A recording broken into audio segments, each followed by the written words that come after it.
Hey, Danielle DeAngelo from Signature Choice Realty here, and can you believe it's already a new year? Whether you're planning on moving this year or you decide this will be the year you consistently maintain your home, it can be a little overwhelming figuring out where to begin, but I have some tips from HUD to help get you started.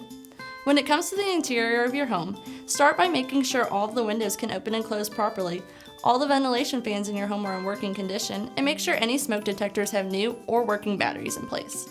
It's also important to check for any damaged wires or cords. If you have a garage, check for signs of rodents, termites, and other pests, and check for signs of potential water damage, since these could potentially cause issues down the road.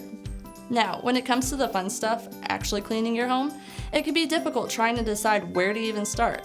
Make it easy. First, change the air filter. You should be doing that monthly anyway. Then you can move on to cleaning your dryer vents and exhaust fans. Don't forget about checking the air conditioning coils or drain pans, because honestly, who wants to deal with AC problems in the summer heat we experience here? Then you can start cleaning out your closets, drawers, and cabinets and get rid of items you no longer need. Remember, a clean, healthy home is a happy home, and the more you maintain it, the less work future you will have to do.